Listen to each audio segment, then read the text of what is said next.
오늘 호국 보훈의 달을 맞아 대통령의 초대 행사가 있었습니다. 관련한 브리핑 하겠습니다.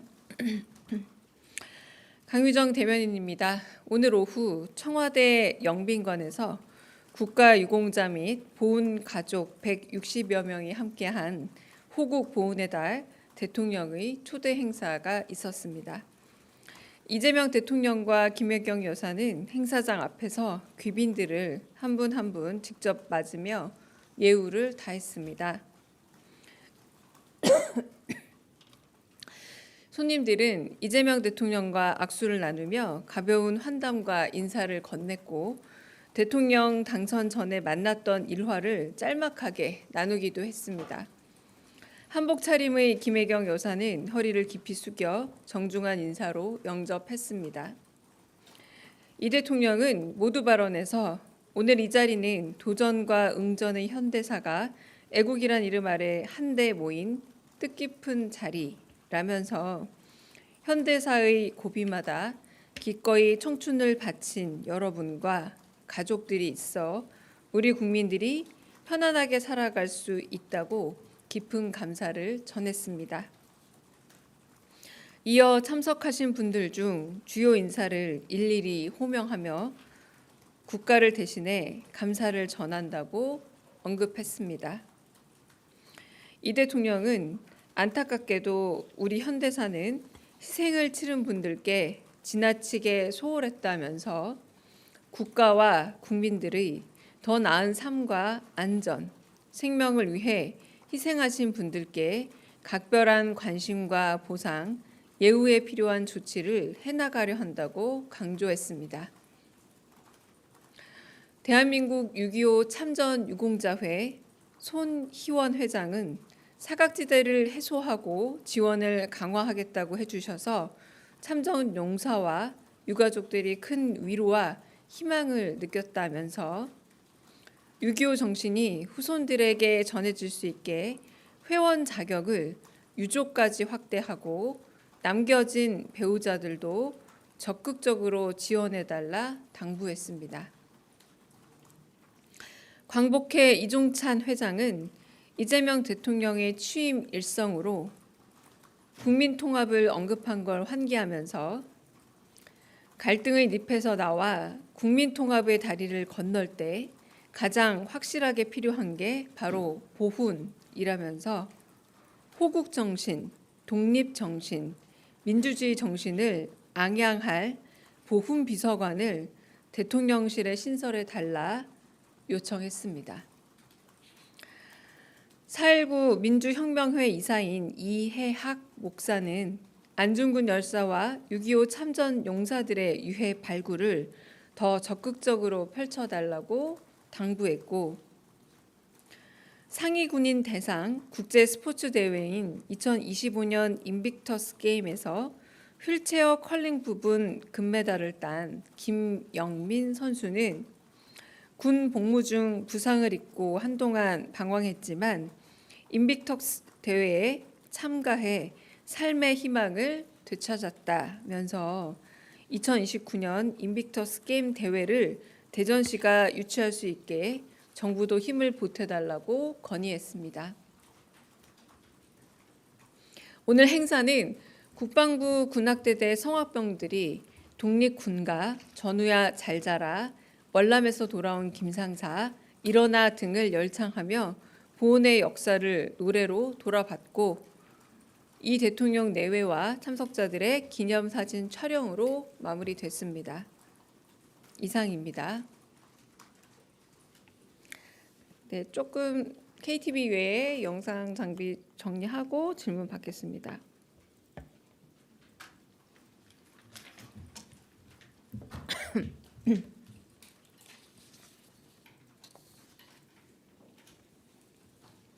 네, 질문 받겠습니다. 네, MBC 정상빈입니다. 오늘 네. 행사에는 기존의 일반적인 보훈 대상자였던 참전 유공자나 유가족 외에도 독립운동이나 4.19 혁명, 5.18 등 민주화 운동 관계자들도 초대가 됐는데요. 이 보훈 대상을 해석하는데 좀 더 폭넓게 하자 이런 대통령의 의지가 있었던 건지, 그리고 윤석열 정부 당시와 비교했을 때 대상자들의 범위가 실제로 넓어진 게 맞는지도 여쭤보고 싶고요.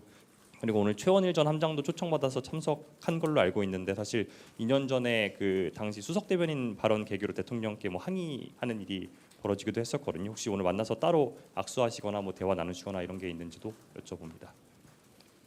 첫 번째는 아까 이해학 목사님도 발언하시기를 이런 그 오찬 내지는 보훈 행사의 자리에 참석한 게 처음이다. 근데 앞으로 다시 참석할지 모르겠어서 꼭 말씀을 남기고 싶다라고 말에 포문을 열기도 했습니다. 그리고 5.18 유공자라고 할 수 있을 뭐 김길자 여사님이라던가 그러니까 동호의 어머님이시죠. 소년이 온다 주인공인 그런 분들도 오셨고요. 그 천안함 그 유족들도 오고 그 다양하게 였습니다. 제가 어떤 말씀을 나눴는지는 가까이서 확인은 제가 못했고요. 들어가실 때 모든 분들께서 여사님 그리고 대통령과 악수를 나누고 잠깐씩 담소를 나누는 시간들이 있었습니다. 근데 정확하게 어떤 내용들로 이야기를 나눴는지는 확인되지 않습니다. 네.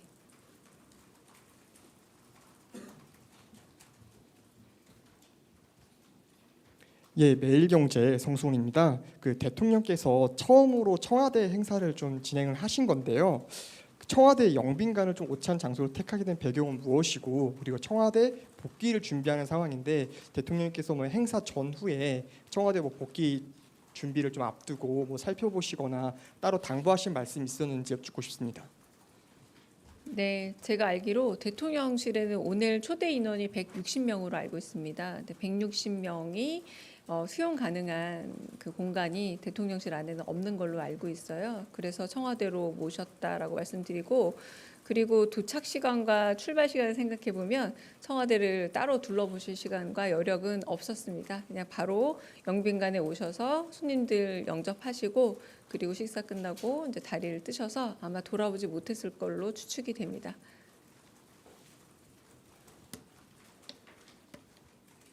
네, OBS 최한성인데요. 이번 달 들어서 이제 대통령님께서 국가유공자들에 대한 예우, 대우 굉장히 많이 강조하고 계신 것 같은데요. 대통령님께서 좀 생각하시는 구체적인 방안 같은 게 있는지, 그리고 아까 이종찬 회장님께서 건의하셨다는 보훈 비서관 신설에 대해서는 좀 어떤 입장이신지 궁금하고요. 이건 별개의 질문인데 오늘 저녁에 그 언론사 사장님들하고 그리고 대통령 만찬이 있으신 걸로 알고 있는데 어떻게 자리가 좀 마련됐고, 그거는 네, 어떤 분들 참석하시고 어떤 성격인지 좀 말씀 그거는 부탁드리겠습니다. 일단은 지금 공개되니까 제가 말씀드리지만 사실 여부를 확인하기도 어렵고요. 사실이라고 해도 비공개입니다. 비공개인 걸 아시는데 말씀하시면 여기 계신 언론사분들 다 알고 계시지 않나요? 저만 아는 게 아니라 비공개 행사고 있었다고 할지언정, 네, 저도 지금 그거는 확인하기 어려운 사항입니다.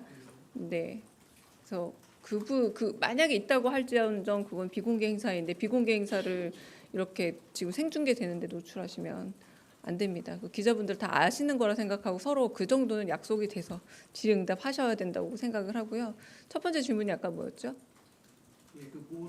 보훈과 관련해서 보훈과 관련해서는 그 선거 기간에서도 여러 번 말씀하셨죠. 그 일테면 그 항일 운동을 했을 때 오히려 우리가 농담처럼 시쳇말로 3대가 힘들다 이런 말들이 없어진다는 걸 체감할 수 있을 정도로 국가를 위해서 나라의 존속과 운명을 위해서 희생하신 분들에게는 충분한 보상을 하고 충분한 예우를 해야 된다라고 말씀을 하셨고, 그래서 현충일 때에도 그때 사고로 돌아가신 그 가족들을 모시지 않았습니까? 일부러 헬기 사고로 돌아가신 유가족분들을 모셔서 그렇게 직접 위로를 건네시는 것도 마찬가지 일환이고요. 이번에도 약간은 좀 소요되었다고 할 수 있을 분들까지도 다 모시고, 그리고 기존에 우리가 예우를 했던 분들도 모셨습니다. 그래서 그런 분들에게 폭넓게 보훈에 국가에 희생한 것에 대한 충분한 보답을 드려야 된다라는 게 이 대통령의 지속 가능한 그리고 계속 지속될 사고라고 철학이라고 말씀드릴 수 있습니다. 다른 질문 받겠습니다. 네.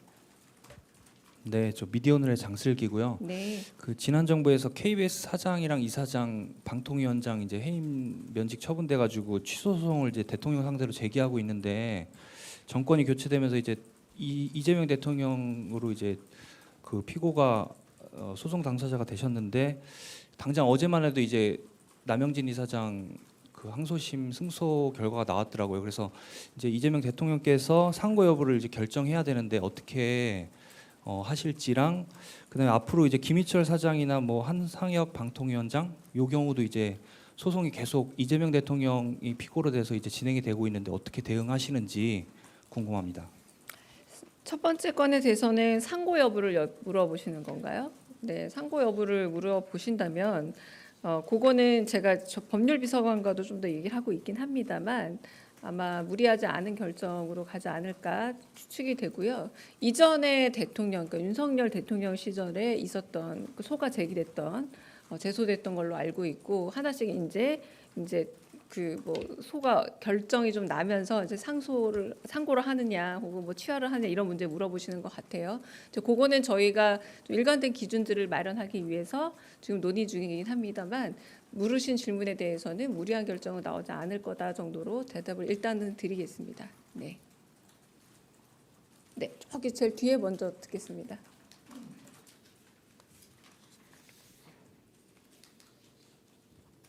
저 한겨레 시영철입니다.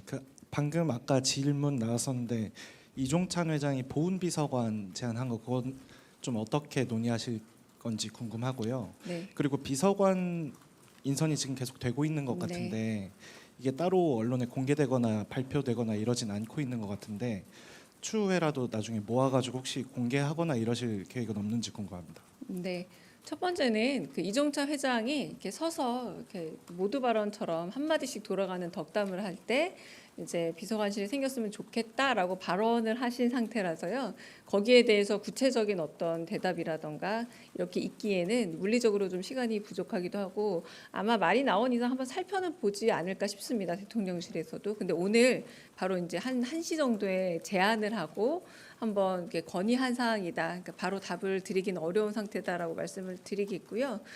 비서관은 아직도 채다 진용이 갖춰지지 않은 상태입니다. 그래서 인사검증을 거치고 나서 그 검토 중이신 분들도 뭐 내정과 그리고 임용 단계까지 좀 시간이 걸리는 상황이라서 지금으로는 확인하기 어려운 게 더 많고요. 그러므로 인해서 나중에 이제 비서관 진용이 다 갖춰지고 난 이후에 어떻게 할지는 좀 논의해 봐야 되지만 지금은 아직 다 갖춰지지 않은 상태라고 대답드리겠습니다. 네, 죄송한데 여기 좀만 더 하고 가겠습니다. 여기 뒤에, 여기 앞에 먼저 할게요. 네. 네, 채널A 홍지은입니다. 그 김용태 그 국민의힘 비대위원장이 네. 그 지난 대통령 그 오찬 때 그 김민석 국무총리 후보자 그 문제 제기를 하니까 이제 뭐 대통령께서 뭐 젊은 비대위원장은 파면 안 나올 것 같냐 이렇게 말했다고 이제 김 위원장은 주장을 하고 있는데 이게 아무래도 한쪽 주장이다 보니까 좀 사실관계 확인 좀 부탁드립니다. 네, 확인해 보겠습니다. 그건 저도 들은 바 없는 내용이라서요. 네. 네, 안녕하세요. SBS 비주 우영준 기자입니다. 오늘 금융위에서 부동산 대출 규제 발표를 했고 공급 대책 관련해서 여쭤보려고 하는데요. 그 지난 25일 국정기획위원회에서는 신도시 카드 고려 안 한다라고 하셨고 어제는 진성준 민주당 정책위 의장이 신도시 카드 고려해야 한다 이렇게 말씀을 하셨는데 이와 관련한 대통령실 입장 여쭙습니다. 네, 제가 알기로는 기재부에서 나온 대책으로 알고 있는데 대통령실 대책이 아닙니다. 일단 부동산 대책에 대해서 지금 저희는 아무런 입장이나 혹은 그 정책을 내놓은 바 없다라고 말씀드리고 혹시나 혼선을 빚을까봐 지금 다양한 그런 게 기재부 대책이라던가 의견들을 지켜보고 있는 상황입니다. 네. 네. 네, 저 TV조선 최민식입니다. 오늘 대통령께서 오찬 자리에 서해 참전 용사들을 많이 부르셨고 또 최원일 함장도 부르셨는데요. 과거에 살짝 불편했던 기류가 있었는데 이번 오찬을 계기로 좀 해묵었던 오해나 감정들은 좀 다 해소가 된 건지 이런 부분 궁금합니다. 네, 대통령실을 비롯한 행사에서 가장 중요한 점은 사회에 어떤 신호와 방향성을 주느냐가 아닐까 싶습니다. 그런데 통합이라는 것 그리고 과거의 문제는 과거의 문제고 앞으로 우리가 살아가는 데 있어서 더 다름은 아주 사소하고 같은 방향을 보자는 게 이재명 정부의 큰 방향성이라고 말할 수 있겠고요. 보훈 행사 역시 그 약간의 다름으로 인해서 나눠주기에 어려운 대상이 바로 보훈이라는 게 이재명 대통령과 이재명 정부의 생각입니다. 국가를 위해서 어떤 식으로든 희생이 있고 그리고 한편으로 그로 인해서 안타까운 목숨의 희생이 있었다면 충분한 보답과 사회적 예우가 있어야 한다라는 게 이재명 정부의 계속된 철학이라고 말씀을 드리고 네, 그게 굳이 뭐 통합의 어떤 행보 그리고 지금 내정된 보훈부 장관 역시도 권오을 장관입니다. 내정자 역시 그 역시도 하나의 신호이자 철학의 반영이라고 보시면 될 듯합니다. 또 있을까요? 저기 제일 뒤에 네.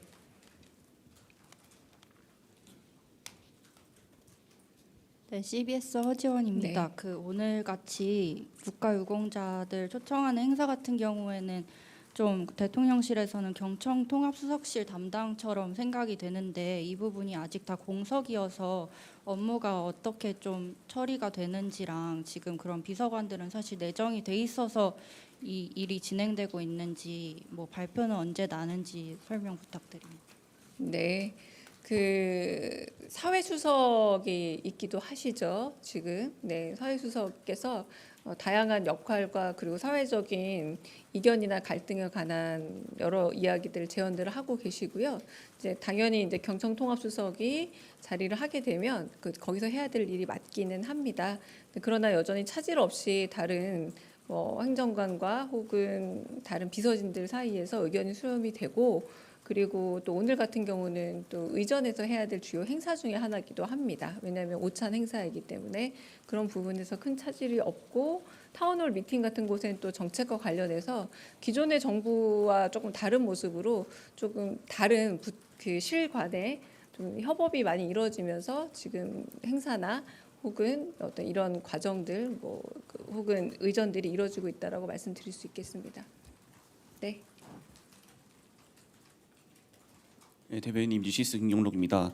아까 그 오늘 발표된 주택담보대출 최대 한도 6억으로 제한하는 그 기재부 정책 발표에 대해서 대통령실은 뭐 입장이 없다 이렇게 말씀해 주셨는데 이재명 정부 첫 부동산 정책인데 대통령실 입장은 없을 수 있지만 국무회의 보고는 적어도 됐을 것 같은데 혹시 보고가 있었는지 여쭤봅니다. 제가 알기로 다른 보고가 특별히 없었고요. 오전에 회의라던가에서도 특별히 그 부분에 대한 보고는 없었습니다. 이제 지금 기재부에서 아마 일련의 흐름들을 보고 만들어진 그런 일종의 대책성이라고 보고요. 그래서 그로 인한 거는 저희가 뭐 특별히 입장을 갖거나 혹은 저희가 뭐 어떤 방향성을 제시하거나 이런 부분이 아니라는 것. 그래서 어떤 식의 효과를 가지고 올지 좀 지켜보고 거기에 대한 대응이 필요하다면 대통령실의 반응도 나오지 않을까 싶습니다.